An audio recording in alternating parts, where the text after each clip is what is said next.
Hey, Tommy, it's nice to have you back. You've been out of the studio for a while, and that's what we're going to be talking about today, isn't it? Why, thank you. Yes, I have been out road tripping and seeing America. Yeah, where did you go and what did you drive? The first trip I took was out to Utah in the Volkswagen Touareg, or 2004 Volkswagen SUV, and then I just got back from a 4-day adventure in rural South Dakota and Wyoming in our Land Rover Defender. No, you make it sound boring. You actually went to the Badlands and you went to Mount Rushmore. And I went to Custer State Park, and I went to Devil's Tower National Monument, and I went off-roading, and it was a big deal. Before we get to that, you did have some issues along the way, so we'll talk about that. So basically, we're going to be talking about what it's like to road trip in the new Defender. We're also going to be talking about the vehicles that are right now at the offices, which include what, Tommy? We have so many. So we've got the Toyota Tacoma, the Toyota 4Runner. Both of them are the new Trail Special Edition versions of those vehicles, which is pretty cool. And then we just seriously got probably 6 brand new trucks dropped off in the last hour. All right, so let's talk about all that. We'll leave the trucks to Andre over at Talking Trucks, but let's talk about actually some truck news because, well, that podcast doesn't come out till Friday, and Ford dropped some big truck news. Do we have a little opening montage song or some kind of a logo for news? This is the news with Tommy and Roman. There you go. There's the opening montage. I love that. Thank you very much. But we do have big news. Ford just dropped the fact that the new electric F-150 is going to be called what? It's called Volkswagen. The Volkswagen. The Volkswagen. I would have never guessed. Well, that's very ballsy of Ford. No, it's called the Lightning, which is a very clever throwback name to the old performance truck. But of course, lightning, electricity, very clever. Yeah, and if you want to find out everything about that, head on over to TFL Truck. Andre is right now, as we speak, Tommy, recording a breaking news video talking about all the details that Ford has let out of the bag regarding the new F-150 EV pickup truck. I'm not surprised. Ford is not going to sit on their butt or on their hands waiting for Rivian, waiting for Tesla to steal this limelight. They're, the number one vehicle that they build, I think, is obvious. It's the F-150. And with electrification coming, they're not going to let competitors steal the limelight. So Ford says that the new electric truck will begin production in the spring of 2022. Hey, let him go over to the video. Well, it's important. Let them go, guys. They've tuned into the podcast already. We should give them some tasty, tasty news. But there's video there, too. Yeah, but this is a podcast. All right. Give them some tasty, tasty news. Go for it. This is the new hip way to consume media now, as you should know, Dad. Talking about it, huh? Exactly, yes. No, so over at TFLtruck.com, we've got the article, but production will begin in the spring of 2022 at the Rouge factory in Michigan. I guess if you're, in your car listening to this, or you're on a hike or walking your dog, it'd be very hard to go and Google TFLtruck.com. Exactly. That's right. People are adventuring and listening to this podcast, or maybe driving long distance over the road. It'd be cool if there were some truckers out there listening to us. Not that any of them would want to listen to me blab on, but that would be a pretty cool thing. Now, we did break some news as well, Tommy. We were actually was poking around, and some other websites picked up the news that we broke. Thanks to Adrian, who sent us these pictures, we got the first look at the new Mazda CX-5, and that's also a video over at TFL Cars YouTube channel or over on the website. But if you want to see, and this one you're going to have to go look at because the news is the picture, you can see what the next CX-5 is going to look like, which is very similar to the current CX-5. It's in full camo, so it's kind of hard to see, but rumors are that it may be called the CX-30. Yeah. Me and Andre talked about that in a video. That's a lie. CX-50. I'm sorry. The 30 is already. The 30 is already out. The CX-50. Yeah. Did you do a video about this too? Yeah, we kind of speculated maybe they might put a straight 6 under the hood. Maybe it might be hybridized or electrified. There's a video at TFL Car, but if you want to see what it looks like, which is cool, that's Mazda's most popular vehicle. It's pretty cool. And then we can't talk about this too much, but I have to talk about it because I flew to LA for one day, Tommy, just for one day for the brand new 2022 Volkswagen Tiguan, and I was one of the few journalists who actually got to have hands-on with it. So I was there in the studio when they unveiled it for us to show it to us. That's Volkswagen's, of course, most popular car as well.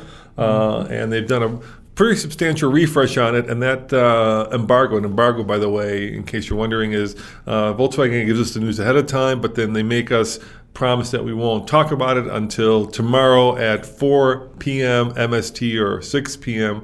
EST to give all the journalists a fair shot at bringing out the news at the same time. But not all the journalists will have hands-on, Tommy. Other news in the roundup this week. Yes. The 2021 Ford Explorer Timberline. So, as is the trend with pretty much every manufacturer, Ford has decided they need to ruggedize the Explorer, and that is exactly what they have done. This is actually an interesting build because it's got skid plates underneath, a special rear diff. I don't know if it's any taller, actually. It might be a little bit taller than the standard Explorer. So is it the most off-road worthy Explorer ever? Absolutely not. I think the old ones are better, actually, because they had like solid axles and a lot of ground clearance. But this is the most off-road worthy of the current Explorer. What do you think the ground clearance is? Oh, that's probably 8.5 to 9 inches. What is, yes, but give me a more specific number. What's like the standard that Ford had to beat? I'm going to say 8 inches. No. No. What's the company that is renowned for making all-wheel drive vehicles with... Jeep? No. All-wheel drive vehicles with an adventure twist. Subaru is 8.7. So the new Explorer, Where's 9? 8.7. Okay, all right. Exactly the same. It's got steel skid plates. Andre was saying, actually, they took a lot of the Interceptor, the police version of the Explorer parts, and brought it into the Timberline to... It's not the Interceptor. To make it It's called tougher. the Utility. Oh, I'm sorry, the Utility. The Interceptor would be the car. Actually, no, I think you actually might be right. I think they may have renamed the Utility the Interceptor because they got rid of the car. That's what I thought. I think you're right, yeah. It used to be the Interceptor was the sedan and the Utility was the SUV, and then they got rid of the sedan because they're only making trucks and SUVs now, so it might be the Interceptor. It's the Ford Police Interceptor Utility. Very good, Tommy. That is the full name of it. But anyways, check out that website, or that information on the website too. And lastly, we got a new Mercedes. We did. Did you know this? We have a new Mercedes? Our first look. We have a GLA 250 here at the parking lot. Nope, it's not that. No. Our first look at the T-Class. Oh, they also unveiled last week, they unveiled the electric one, the EQC, I think. Oh, you're way behind. Yeah, I know. That was like 3 weeks ago. That was the EQS. But the EQT is the coolest looking minivan that Mercedes might build. Okay. It's really cool, actually. It's like Mercedes' concept of, I believe, an electric minivan. Probably unlikely that we'll see it here in the U.S., but definitely worth a look on the website. It's got some funky interior designs and kind of looks like an old school Volkswagen Eurovan. Yeah, Tommy, I don't think I'm not sure I missed it. I just have a hard time after so many years of getting excited by vehicles that we're never going to get. I always feel like, and this just keeps happening, like the Europeans get all the cool stuff, and outside of trucks and big-ass SUVs, we don't get the cool stuff. Well, we get the AMGs and we get the AMG wagon. That's pretty darn cool. Where is the Suzuki Jimny? Well, that's Suzuki left altogether. Where is the Skoda Yeti or whatever the hell it's called? Skoda has never been in the U.S. Where is the Fiat Panda?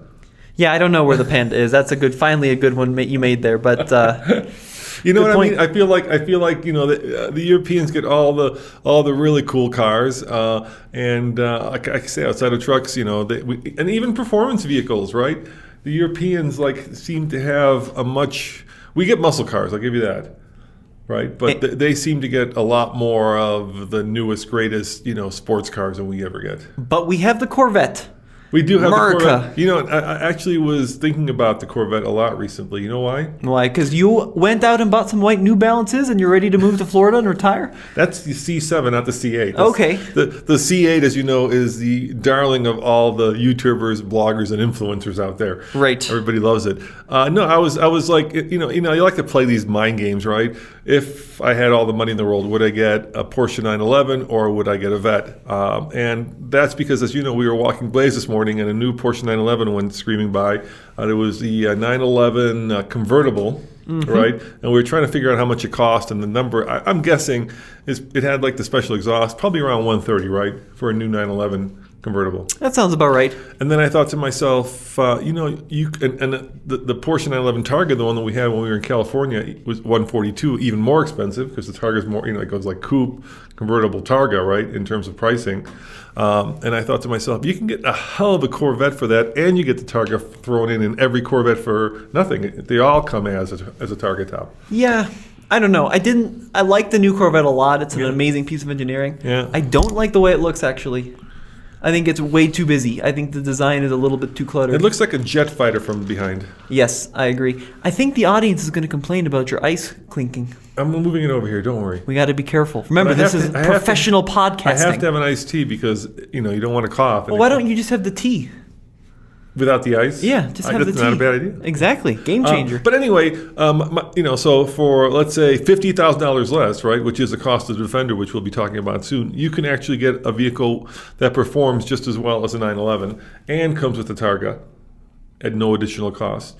And looks pretty badass. It's mid-engine at this point. Value-wise, there's no doubt, but I still like the allure of the Porsche. You know what? You sound like one of those European snobs. The Americans can't build a sports car. All they can do is muscle cars. They can't go around a turn. I get so sick of you Europeans out there giving us crap for, I think the newest Corvette is as good as any vehicle that the Europeans produce, be it Ferrari, be it, name the supercar manufacturer, and it's a bargain compared to all those vehicles, and yet the Europeans give the Corvette no respect. No respect. I give the new Corvette all the respect in the world. It is a world-class sports car beating killer. Yeah. I just don't like the way it looks. I just can't get over the weird. I saw one going down the road the other day. I thought it was a Ferrari. I was like, is that no, it's a Corvette. So I saw 3 in my grandparents' retirement city in Florida. Okay.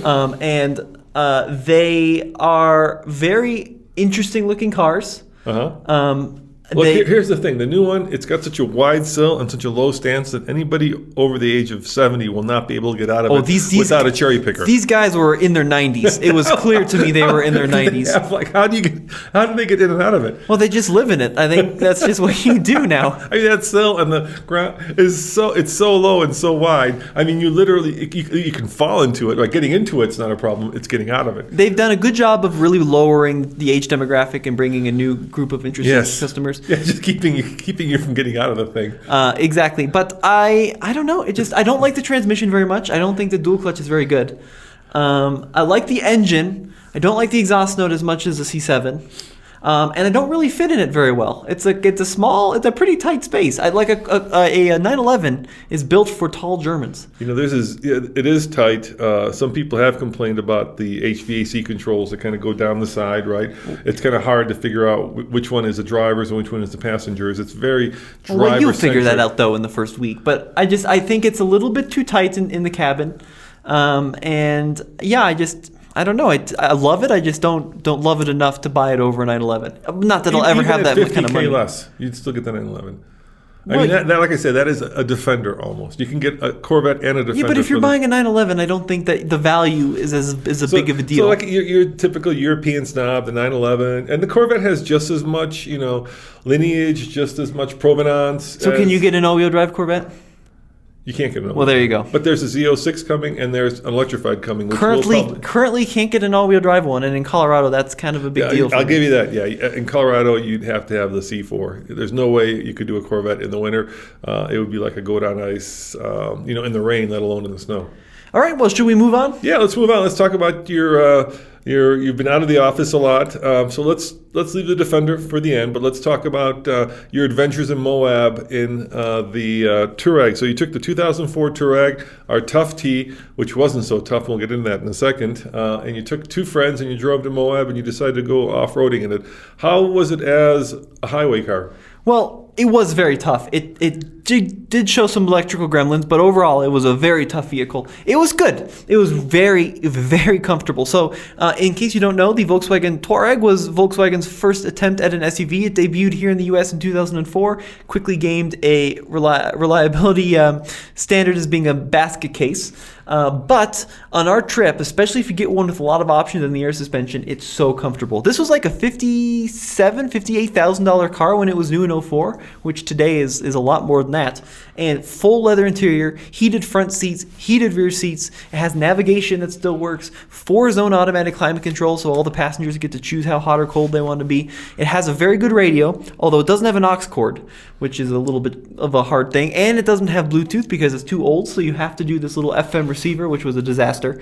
It just doesn't work. Basically, it's this little dongle you plug into your phone that makes an FM signal that your car will pick up, but if you're anywhere near a big city, it just doesn't pick it up. But on the highway, super soft, super smooth, big V8, 4.2 liters, 310 horsepower, will cruise you up any mountain here in the Rockies at 70, 75. But thirsty, right? Very thirsty, yes. So these are over 5,000 pounds. And we did put a slightly larger set of tires on it than stock. I think I averaged about 14 or 15 over the course of the trip. Oh, ouch. Yeah, ouch. very heavy and very thirsty. But man, what a good highway cruiser. It'll sit at 70 miles an hour, 2,400 RPM, cruising along all day. Really quiet too. That's one of the reasons it's so heavy. It's just jam full of sound at me. And they're a bargain right now. You can get them for like 5,000 to 7,000. Well, there's a reason for that. Because you're going to be upside down on it almost immediately. Yeah, so they really went crazy with some of the technology in the Touareg. So it had like keyless entry where you can just leave the key in your pocket and grab the door handle. That's stuff that even in 2021 is optional on a lot of cars. It has this feature where it'll turn on the recirc for the air conditioning automatically if it senses particulates in the air. No, it'll turn on the recirc if you wash your wipers. Right? That'll do that too, yeah. If you squirt your windshield wipers, it'll go to recirc so you don't have to smell. Well, the windshield wiper fluid. Right. A lot of really interesting ideas. And it has a navigation system. I think it's a 7 or an 8-inch screen. It still works even today. Although we did find it's I think it's a CD-based navigation system. Right. And there's some highways and some, especially here in Colorado, toll roads that are more recent.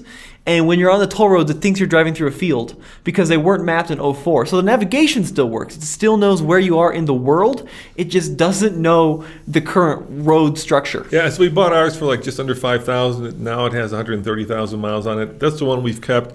And you did take it off-road. You took it up and over Hurrah Pass in Moab, right? Yeah, so I did a couple different things. Yeah. We got there. We went to Arches National Park, which was a disaster, by the way. In early May, late April. Too many people. Just so many people. I mean, there's just no parking. And they don't stop people from coming into the park. I'm like, guys, there's nowhere for anyone to park. It is a big park, but not that big. Not for that. Yeah, not as big as you'd expect. If you go to Moab, everybody goes to Arches. There's so many more beautiful places with no people. Like you can go to Dead Horse State Park. You can go to Island in the Sky. Canyonlands. Canyonlands. And everybody goes to Arches, and it's just such a cliche. There's so much more to do there. But anyway, keep going to Arches. It'll keep the other places empty and available for the people in the know. Now you're in the know. Arches is phenomenal, though. They have some incredible hikes. But there are arches everywhere. There are a lot of arches, but people have found the good arches, and that's why they made the park around it. So I do think it's worth a stop. But yeah, my favorite are the Golden Arches. They have a good breakfast. Yeah, the Golden Arches. It's right downtown. Oh, we went to the Wendy's, and there was seriously 25 minutes to get a burger. I don't know what the heck happened at Wendy's in Moab on that day. All right, so you took it up and over Hurrah Pass, but things started to go wrong. Right. So Hurrah Pass is this beautiful, scenic, basically a dirt road. It's got some rocks and some ledges in it, but a really nice path that takes you to the scenic overlook. And it's probably, I don't know, to the top is 15 miles from town, but you're pretty in the middle of nowhere. There's no service, and you're in a slot canyon for a while, and it's nice. It's really nice. But we get to the top of the pass, and it's fun because there's always side-by-sides and guys in Jeeps who feel hardcore, and they're like, oh, who brought this mommy mobile up here?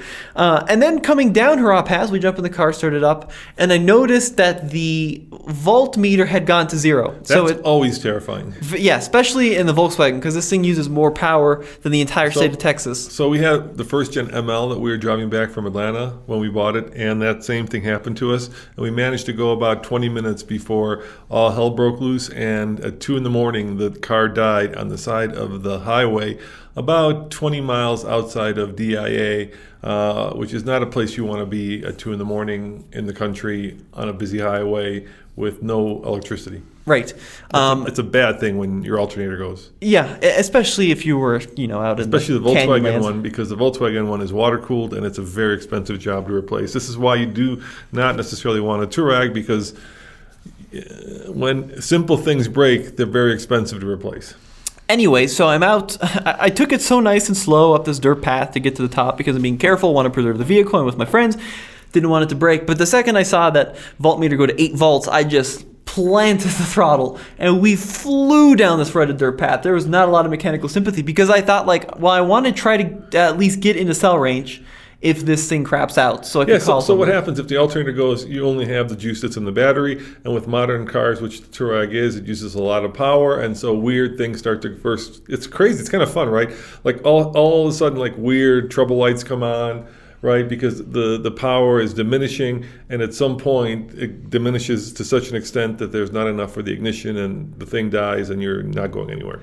Yeah, exactly. So I was flying. I mean, I was on this gravel road. We were skidding out in the turns, and it was a lot of fun, but I was really stressed. What were your friends saying? They were just alarmed, I think. Okay, yeah. They didn't know what to think. And we had it was like 91 degrees, and we had the AC off and the radio off and everything off to like try to keep the battery. Keep the battery charged. So I finally make it back into town. The thing's still running. There's no trouble lights. It's working fine. Voltmeter's still at 8 volts. And then when I go to turn onto the main road, I put on my left turn signal, and there's no click and there's no light. I'm like, well, maybe that's the first of signs of the power going issue. So I sprint it back to the hotel, shut it off. My friends get out, go to the hotel, whatever. I get back in. I wanted to see if there was enough power to crank over the battery, and it started like normal. It went vroom, and it started right up. By the way, that Touareg, that first gen, because it was kind of Volkswagen's moonshot, is very heavily electrified. So everything is electric. And just to change the battery, I think you need a mechanic because it's under the passenger front seat.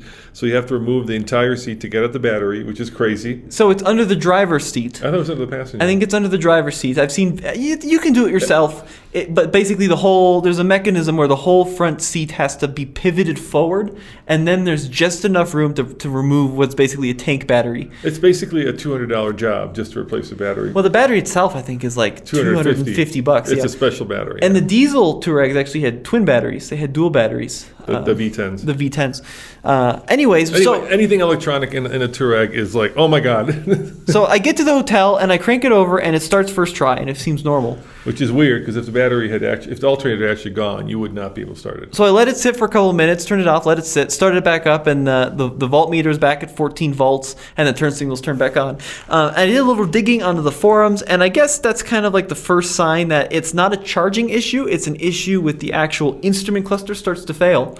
And when it starts to fail, random gauges just stop working. And that just happened to be one of the random gauges that stopped working. So it was an instrument cluster, not a... Thank God. And the other thing that could happen is on the way up on some of the rocks, maybe I dislodged one of the little pins, and that killed it as well. But I think it's probably starting to fail. So that was the first issue. And then that afternoon, we went and did fins and things, which we've done, and there was a whole group of Jeepers, and they were laughing at my Touareg, and then they weren't laughing when they saw what it could do. It was very entertaining. It was like a group of Southern guys who were like, "What you doing with your mom's car up here, kid?" And then I take it up this big rock, and they're like, "Whoa!" When we came down off of that, I got a check engine light. The car did amazing off-road. It's one of the best off-road vehicles you can buy. I mean, it's jack it up with the big tires, 13 inches of ground clearance, center locker. When you say jack it up, it's air suspension. Air suspension, yeah. You push a button. 13 inches of ground clearance, center locker, rear locker. It's incredible off-road. I had the tires aired down, check engine light, ran to the store, bought a code reader, and it was like a lean occurrence on cylinder bank 1, which could be something related to like a mass airflow sensor. It could be a vacuum leak. Cleared the code, didn't come back. So that was the most eventful parts of my trip. But yeah, and then the third day we took it to the dunes. Yeah, you went in the sand. There's a video up there. Well, yeah, TFL Off-Road, we went in the sand. First time in the sand in the Volkswagen, and it killed it. It was amazing. Sand, it turns out, is all about power. You really want a lot of horsepower in the sand. A lot of wheel speed. You want to like skim on top of it. You don't want to sink into it. Well, 5,000 pounds is typically going to be hard to skim on top of. But yeah, with the tires there down, it does a pretty good job. And high RPM stuff. Yeah. That one made me a little uncomfortable because the temperature always sits at 250, and now it went up to like 280 because you're at 5,000 RPM for 15 minutes straight. Yeah, just to keep the wheel speed. And that stupid transmission upshifts every 9 seconds if you don't put it in the manual mode. Okay, so you got to keep it in manual. It's always like, and then it won't downshift again. Right. So stick it in the manual mode and it'll hold it to redline. But yeah, it was super fun. Super, super great trip. Then we had this filthy Touareg, threw all of our stuff back in, drove it home the 6.5 hours, and I felt really refreshed. Honestly, it was an amazing, even by modern standards, it's a very comfortable, refined road tripper. You know, this weekend we were looking through Craigslist, and actually we should talk about that before we get to the Defender. Two things I want to talk about before we do that.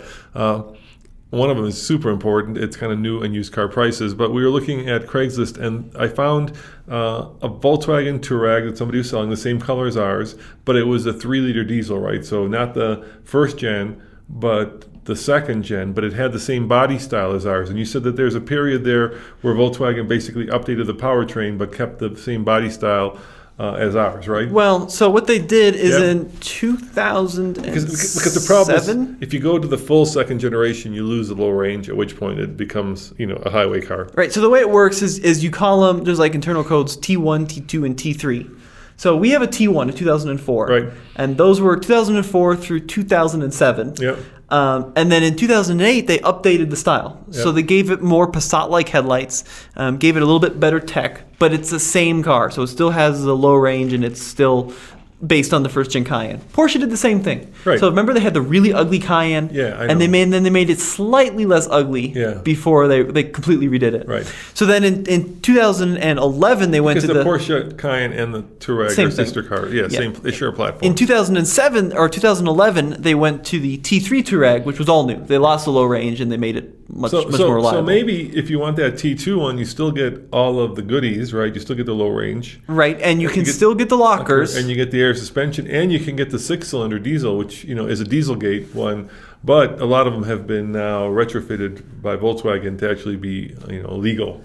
And it's you really got to do your research because you really want the one that hasn't been retrofitted. Yeah, really. Seriously. The T1 Touareg had the V10 diesel. Do you remember that? Right, yeah. And I think that was like... Those are like $10K to $15K. People really want those. The problem is they're crazy expensive to maintain. And the way that worked, it was like 04, 05. Mm-hmm. And then guess what happened? They got in trouble with emissions, even in 04, 05. Yeah. So they killed off the V10 for a few years. And they brought it back for one more year, I think, in 08. Yeah. But in the T2 Touareg, they also had a 3-liter TDI V6. The V10 was a disaster. Which was the Dieselgate one. The V10 TDI was amazing. It was impressive, but it has a lot of reliability issues. Like it needs turbos on a regular basis. And anything is an engine out job on a V10 Touareg. But the V6 TDI was much better in terms of reliability. Lower power, but much better in terms of reliability. And then those came in the T3s, remember? Like 2012, we reviewed one on the next gen. And those were definitely Dieselgate. That was like peak Dieselgates. Because Porsche also had them as well. Anyway, the nice thing about those first-gen 3-liter diesels is they've got tons of torque, which is good for off-roading. And they're not as crazy complicated as the V10, and they still have the low range and all the off-road goodies, which by the T3 Volkswagen lost, right? It just became more of a highway cruiser and less of an off-roader. Yeah, so like look for like an 09 TDI would be like a good one. Those ones are rare though with the air suspension. So before we talk about new and used car prices, because I think this is also important, let's talk about TFL bids. We just did a series to hell and back, no payment needed, where we are selling some really cool old pickup trucks. We went and bought 3 cheap trucks under $10,000. Then we took them to the mechanic. We had them fix everything. Then we upgraded them with our friends from realtruck.com. They helped us, make them more off-road worthy so we could take them to Moab. And now we just aired that first episode over at TFL Truck on the weekend, and now we're selling the Chevy. Right now, last time I checked, we're selling it today. It's on TFL bids. May 10th, it's going to be sold. Today. Yeah, that's today. Well, what if they're listening to the podcast tomorrow? Right. Anyway, if you're listening to tomorrow, it's probably sold. Right now, I think it's at $4,600, and I think the reserve is $5,000, but we're going to sell it. We just want to get it out of here so we can get some other things. But the reason I bring that up is we're also selling our 2020 Ford Raptor with only 6,000 miles. So if you want a really good Ford Raptor that has every option, that's on there. And more importantly, we actually now also have a TRX, which are super hard to find. So there's both the Ford Raptor and a TRX on TFL bids that's selling the week of the 10th through the 17th. So if you're listening to it this week, if you want yourself a TRX or a Raptor that we've owned, that we've only put 6,000 miles on, that is pristine, under factory warranty, they're both brand new. Head on over there, check it out. There's also an FJ Cruiser. So if you want an FJ, those are hard to find. That's up there now. So the site is actually starting to take off. Over the last 3 weeks, we sold a bunch of Jeeps. We specialize in doing trucks and off-roaders. It's really starting to actually, get some life to it. So check it out. But the reason I bring that up is because I wanted to talk about what's happening with new and used cars. And it's kind of crazy right now. We've had the perfect storm, and I hate that analogy because it's way overused. But basically what's happened is you've had the pandemic, then you had a fire at one of the manufacturers that produces the chips that do things like run the computers in cars and trucks, and then you had all of a sudden everybody not buying new things and the economy coming back and people wanting new things, and all that has led to the fact that manufacturers just don't have enough inventory, and so it's really hard right now to get new cars and trucks at anything resembling a discount. It's also hard to get anything that's, a base model because the manufacturers have figured out that it's much more profitable to take the chips that they have and put it in the high-end models, right? Right. So, if you're looking at a truck, you're not looking at XLTs, you're looking at, if you're the Ford buyer, you're looking at the King Ranch version or the Platinums. And the last quarter, because of this, even though the manufacturers sold less vehicles, I think, they actually made incredible profits because they figured out that, with the chip shortage, they can sell and not rebate and not discount any of their vehicles. So I guess that's good for the manufacturers. I don't think it's good for the consumers because it means that new cars and trucks are hard to find. And because of that situation, the used vehicles have also come way up. Yeah, I mean, it's like 25, the studies I've read, it's anywhere from 25 to 30% in the last several months for used vehicles. It's a very good time to sell a used car, but a very bad time to buy one. Yeah, so if you want to sell, this is the time to do it. If you want to buy a new one, you're going to have to, probably spend full sticker, no more. I was talking to a sales manager at a Mazda store about this. I asked him, I said, what's your inventory? And he said, usually they have between 100 and 150 cars on the lot. Mm-hmm. And now they have 50. Oh my gosh! And I said, well, what happens if somebody comes in and they want, let's say a Mazda, CX-5, and they want to go bargain? He said, we just let them walk. He said it's either full sticker or even like 5 to 10% above sticker, or you can, we're not. He wasn't like, we're not mean about it, but we're like, we're not selling it to you at anything, under sticker. So it is full sticker, or go someplace else and good luck finding it. That's crazy. It's crazy, yeah. And I don't see the situation changing in the next. I also talked to another manager at another store, and he felt that the situation might rectify itself in the next quarter to 2 quarters. But the question in my mind, and I think all of our minds, is now that the manufacturers have figured out that they don't need to swamp the market, swamp. Yeah, the market with an extensive and inexhaustible list of cars and trucks, that they can make more money by creating scarcity. Is that the new model going forward in America? Because that's the way it is in Europe in a lot of places. Well, I mean, it's different though, because in a lot of ways the car manufacturer's customer is the dealer, right? So wouldn't they want to sell as many to the dealer as possible? Yeah, but the dealer also makes more money. Both dealers and manufacturers are making more money because they're not discounting them. Doesn't the manufacturer sell the car to a dealer at a fixed price? I mean, I don't think that the markup applies on the manufacturer's end either. A lot of the rebates and discounts that are out there are through the manufacturer. So like loyalty cash, all that stuff comes from the manufacturer, not from the dealer. Gotcha. So dealers don't have to discount their cars, and manufacturers don't have to rebate or apply incentives. That just means there's a lot more money on the table for both the dealer and for the manufacturer. I would imagine that I hope it's not a sustainable thing. I hope that we start to see more inventory. Well, the reason you saw so much more inventory and so much more competitiveness is because car manufacturers and dealers were all about conquests, right? So they were like, hey, you have pick the vehicle of your choice. Come on over here and get the Jeep instead. And that's a conquest buy if you're going from a Ford to a Jeep, right? Right. And so they were all like trying to conquest each other, which created this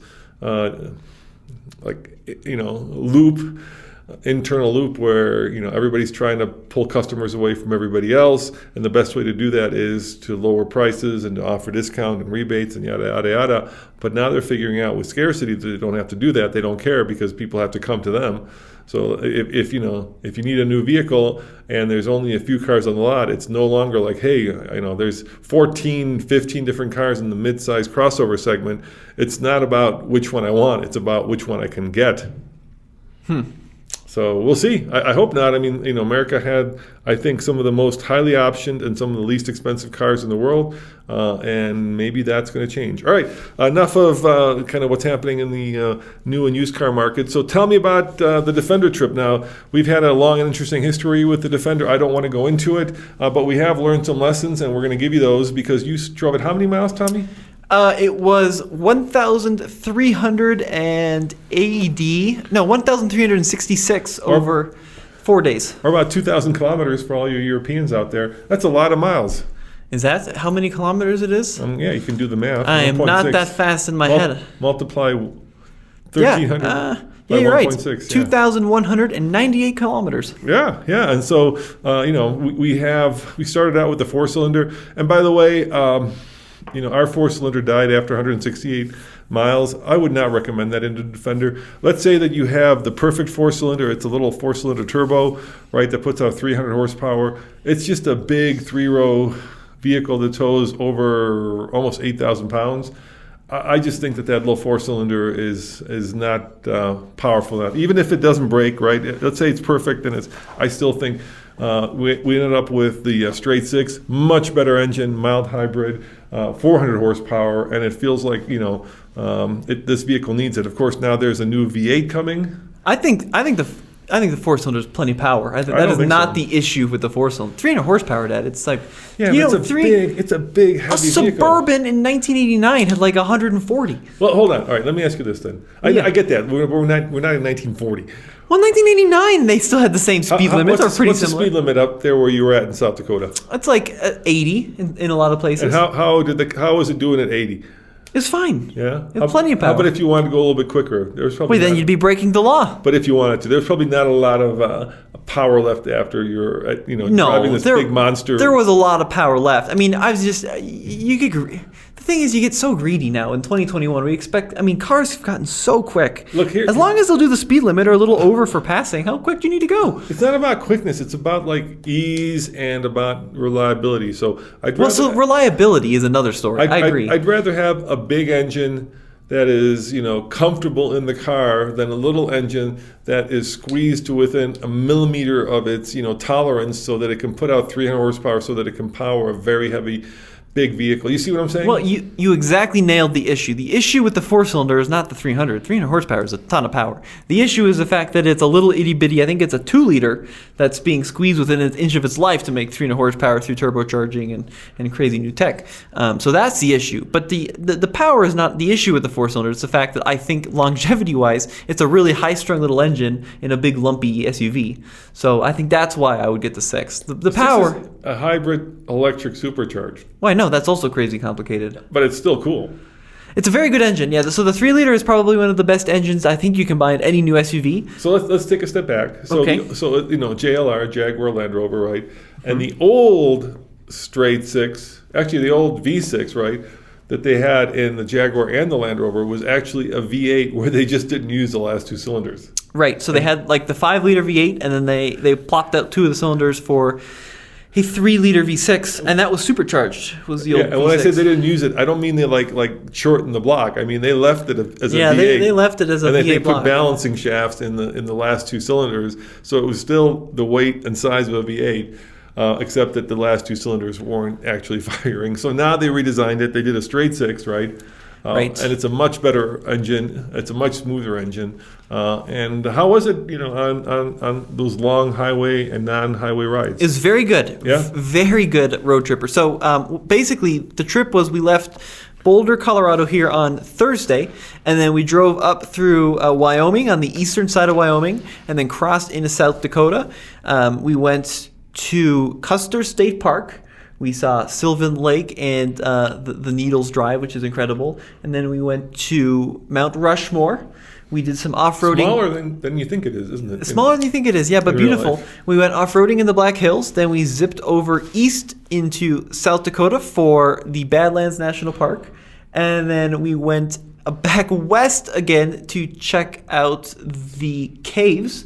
There's a big national park out there as well, the Wind Caves. Okay. And then we went up northeast into Wyoming. And is there a video coming? There is. Yeah, we went to Sturgis. Oh, nice. Went northeast into the Wyoming state border to visit Devil's Tower.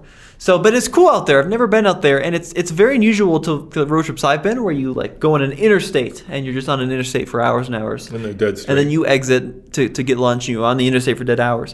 When you go into that part of the country, it's a lot of 2-lane roads with fast speed limits. Yep. Or what I found is if you take the slower recommended route in Google Maps, and a lot of dirt roads. So I probably spent like 80 miles just cruising around on dirt roads in the middle of nowhere. There's nothing for miles and miles and miles, just beautiful scenic rolling hills and trees, and it was one of the most beautiful places I've been. Let's talk about the vehicle. So, good power. Excellent power, yeah. So on the 2-lane roads, you do encounter a lot of trucks or campers. Good passing power. Yeah, so you can pass pretty much anything whenever you'd like.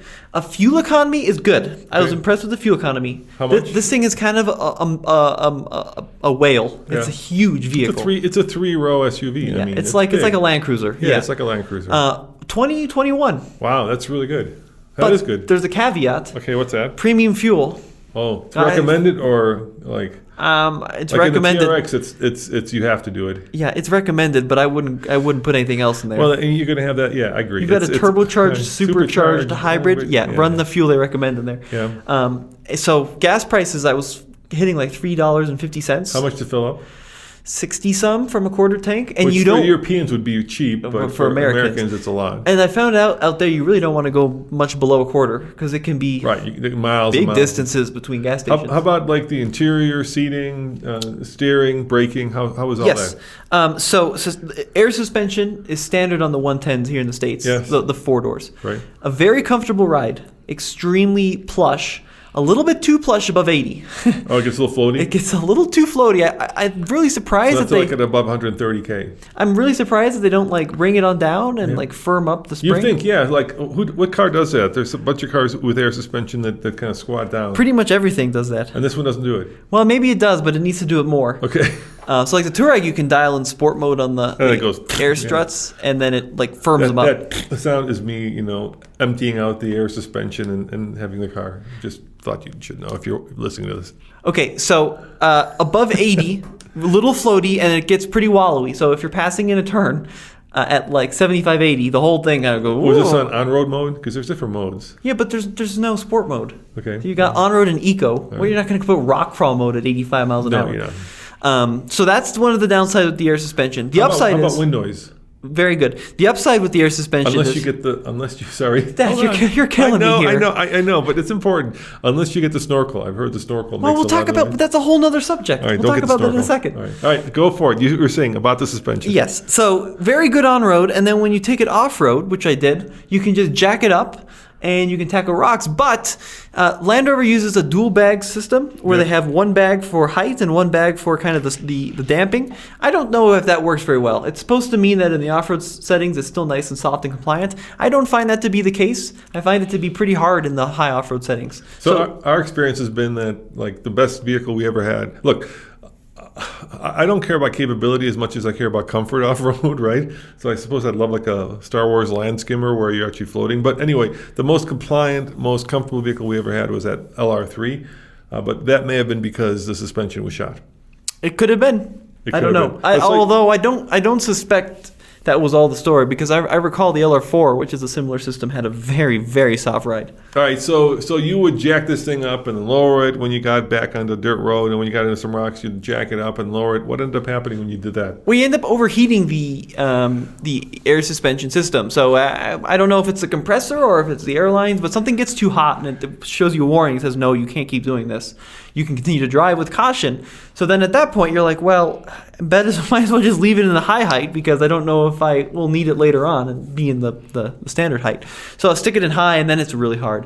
And we did this off-road trail. It was probably 26 miles round trip. It was supposed to be 13 miles of just bumps and rocks and pretty miserableness. And then we get to the end, and there's a locked gate, which we didn't know about. So then we had to turn around and go back the other way. So going back to what you said, the quietness is very good. It's got one of the best, most comfortable cabins for long-distance cruising, and really, really quiet. The only issue with the cabin is the infotainment screen is not very good. No, the infotainment screen is too small. And how about the charging screen, the charger for your phone? It kind of rests in this weird position. The phone is not horizontal, not vertical, it's horizontal. So it's kind of the long way between the driver and passenger. And then it sticks underneath basically half of the middle of the armrest. So you can look down, kind of see it, that it's being charged right remotely, but you can't see the whole phone. Right. Which is bad if you're trying to use it to navigate. And what we did is my friend had her phone hooked up for music and entertainment, and then my phone was the one we were using for navigation. Okay. But she was going through Apple CarPlay. We didn't want to necessarily use her nav because it would keep interrupting or whatever. So we used the nav on my phone, but then I needed to keep it charged, so I used a wireless charger. But it's underneath the armrest, so you can't easily access it and see what the route is. Yeah. When you're stopping to navigate, which is a bad thing. How about the Land Rover's navigation? It didn't work. Didn't work. It was South Dakota, useless. Like there's like no roads that are mapped. No, they're all mapped. But the search function, I plugged in my cabin address exactly to the cabin we were staying at. It said it didn't exist at all. Google and Apple both found it within the first 5 seconds of the search. I plugged in like Wind Caves SD, and it tried to take me to someplace in Maryland or something. Yeah, that's what I don't get about like factory navigation systems. I mean, the upside is they're always powered, so you're not like draining your phone battery. But the downside is they suck. They're just not good. Yeah. So the infotainment screen is not very good. The radio is incredible. Good. Very good radio. And the best part is the seating position. So Land Rover is known for something called the command seating position, where you sit kind of on top of the vehicle instead of in it. Yeah, you can. The seats are typically set very high in a Land Rover. Now the Defender, the default seating position is pretty low, but it's got so much headroom. You can actually. This is the only vehicle I'll jack the seat up in, raise it up, so you can sit up high and see the world. To be fair, ours doesn't have the big panoramic sunroof, which gives you probably an inch more headroom, which is why we wanted it. Right. But it does have the little Alpine lights. Well, we got it. It's a long story why we didn't get the sunroof, because that was what was available. But right. But you can jack it up and see the whole world. The seats are good only if you get the optional lumbar support, which is stupid. Yeah, you and I both have a bad back. Right. And when we bought that, this is actually, if you want to know the secret, I'll give you the secret, Tommy. The reason that I did not want to get another base Defender, so the original one we got was like everything you need, nothing you don't. So it had steel wheels, and we'll talk about that in a second, because the wheels are also important. And the only option it had was the lockable rear diff and the off-road package. And unbeknownst to me, when we ordered it, it had manual seats with no lumbar support, which made the thing almost. I have a really bad back, and without lumbar support, I just can't do it. You can get the base one with lumbar, though. It's an option. You have to pay extra for it, but we did not. Yeah, which is crazy. Come on, manufacturers. Really?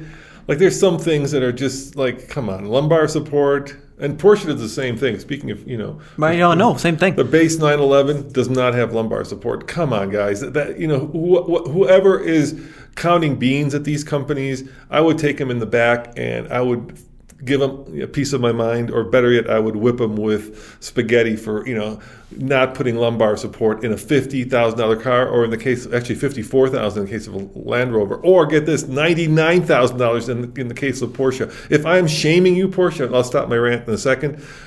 More power to me, because I'm sorry, at $99,000, a Porsche without lumbar support or a Land Rover without lumbar support is just effing silly. And, I know people out there are thinking, well, if you're buying a Porsche, if you're buying a Land Rover, then you should expect them to upcharge you on all these conveniences. But lumbar support is not a convenience. It is a necessary and important part of a vehicle. It is, in fact, so important that I would not buy a Land Rover without it. End of story. Same thing with a Porsche.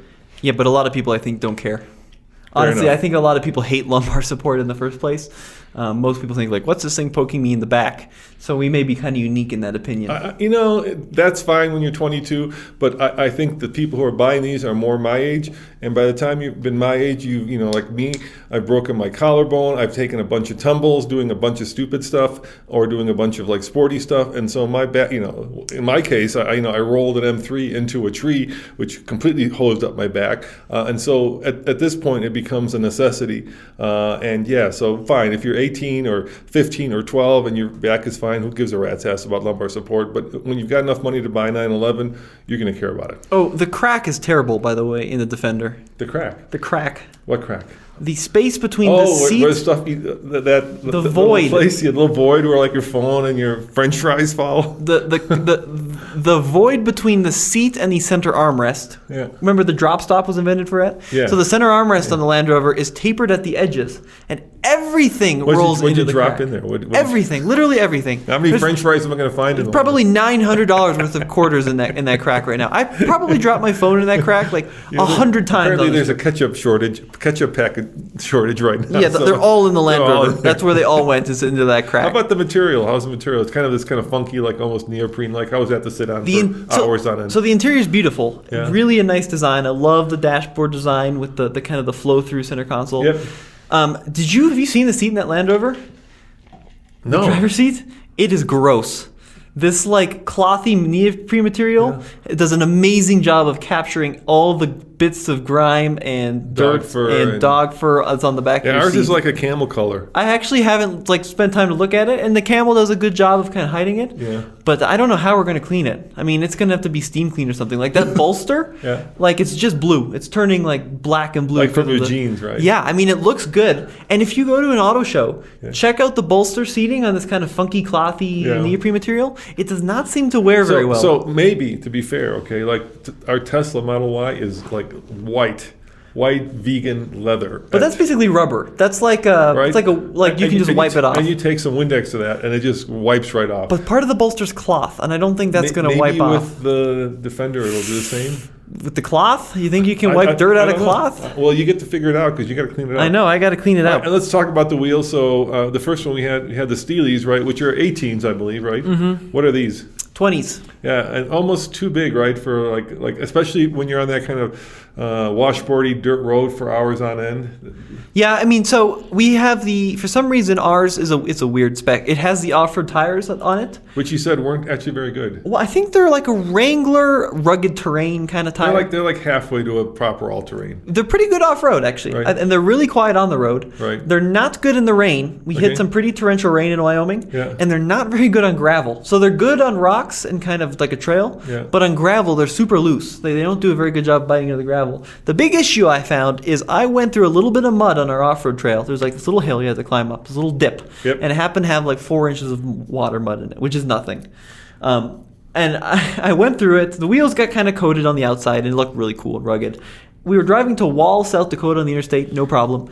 Get into Wall, pull off the highway, start cruising down these little back roads at maybe 15, 20. Yeah. And it sounds like the scene from Psycho. Yeah. That like creak, creak, creak. It was the worst. I mean, people in this little town were coming out of their houses to figure out what happened. Yeah, I'm looking at this like Pentastar kind of design in the wheel. It's a 5-spoke wheel. Maybe those holes are too big and too much like dirt and rocks get into the brake caliper. And somehow, some kind of mud had worked its way into the brake caliper.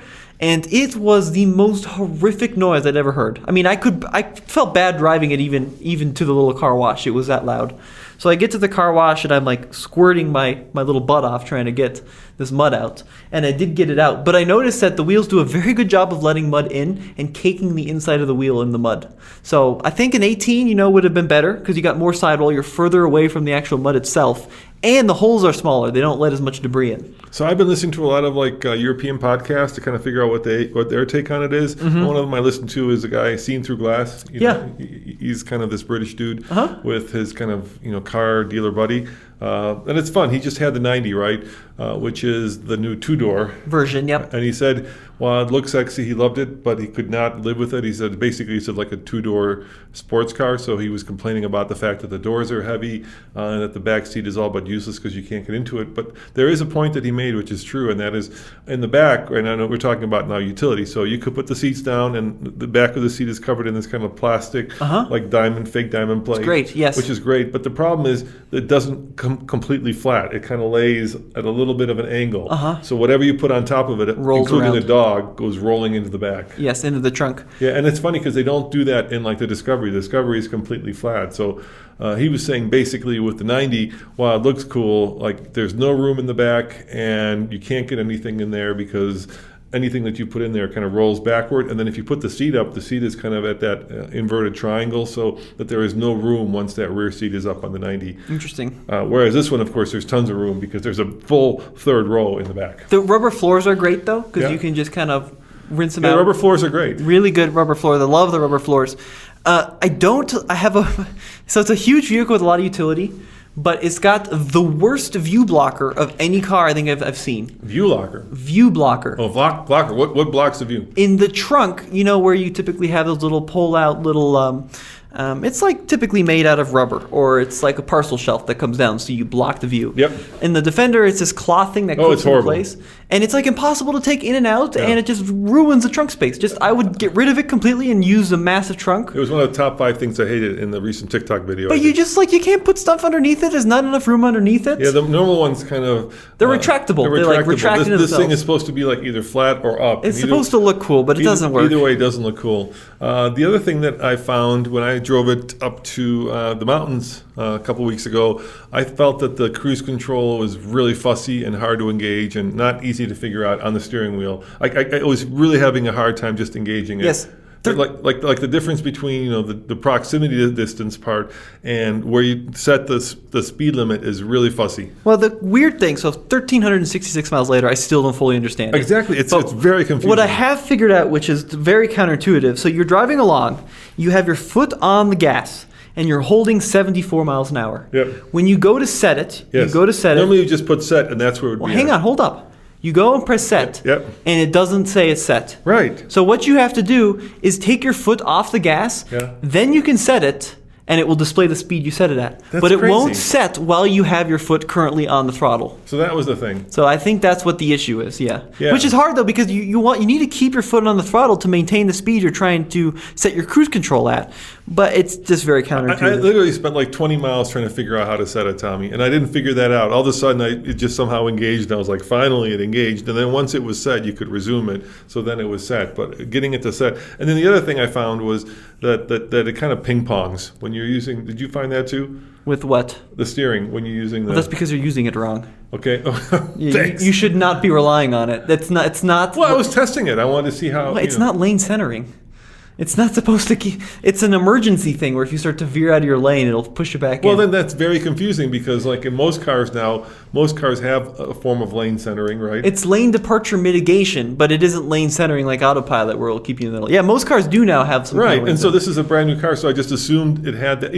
Let's face it, Tommy, the technology, okay, it's drive-by-wire steering, right? So the technology to do lane mitigation or lane centering is just software. It's the same, yeah. It's the same. So why does this not have lane centering versus lane, where it tries? I mean, they're trying to do the same thing. One you're saying if you start to veer out of your lane, it will correct and put you back in the lane. Right. Whereas the other one is it'll try to keep you in the center of the lane, which is kind of the same thing.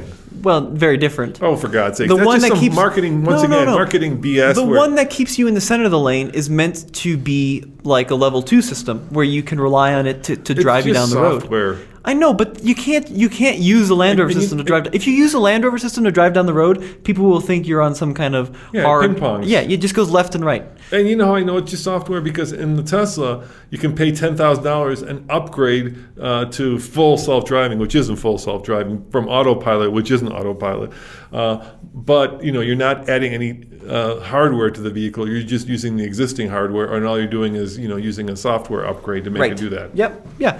But I think overall it was probably the best road tripper I've been in. I was very impressed with the quietness, the refinement. Pretty impressed with the fuel economy. Very good radio. There was a few niggles.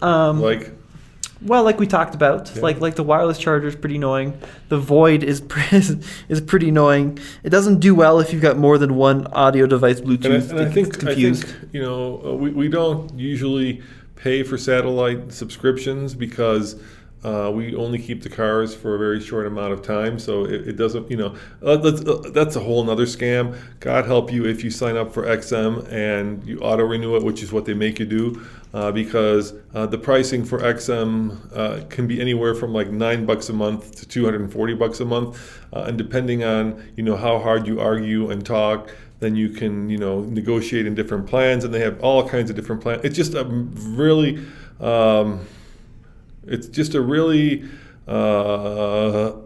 purposefully, in my opinion, confusing subscription service meant to keep you locked into a service at the highest possible price for as long as possible. I find that to be very, in my opinion, once again, not very consumer friendly. So I have very little love for XM. I love the content they put up there, but the company itself, I think, has a monopoly.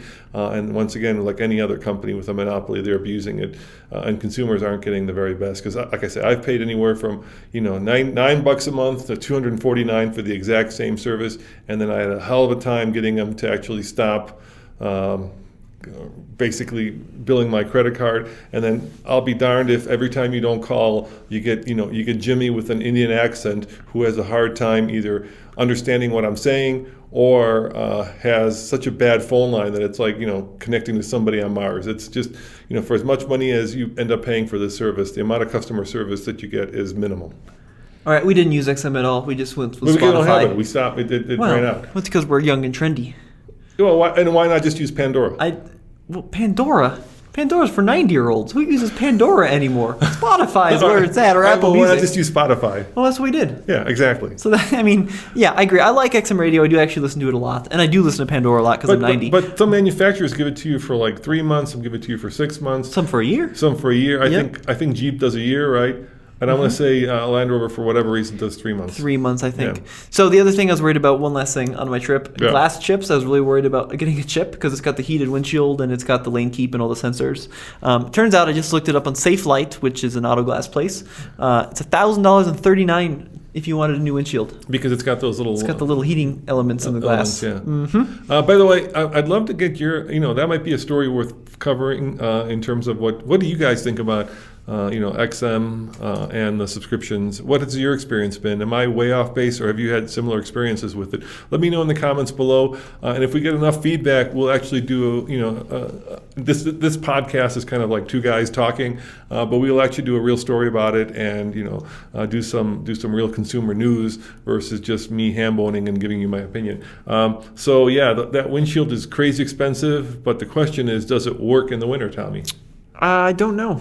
We really never drove. We did have some bad snowstorms, but I don't think we ever took it out in a really bad snowstorm where the windshield got coated and frozen, snowy, slurry kind of icy stuff. I did take it in a few snowstorms, but where it would be really handy is in the morning when you wake up to kind of clear the windshield. In the past, I think they work pretty darn well. People hate them though because you have the little heating elements in it, and you can't see them. Like if you pay attention to them, they're definitely there all the time. It depends on how you focus your eyes. Yeah, I just see past them. They're not an issue for me. But yeah, overall, I really would recommend the Defender. No mechanical or reliability issues other than some, slowness with the info screen. But so what ends up happening here in Colorado, because we have a lot of rocks, and so we have a lot of windshield cracks, right?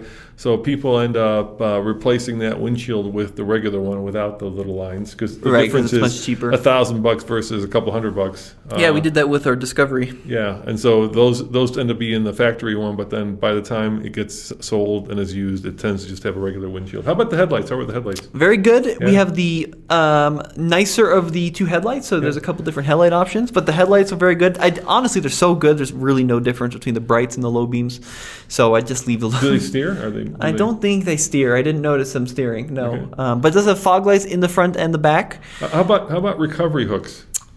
We doesn't have one in the back. Yeah. Although now it's different in 21. It used to be you can only get the ones on the X. Right.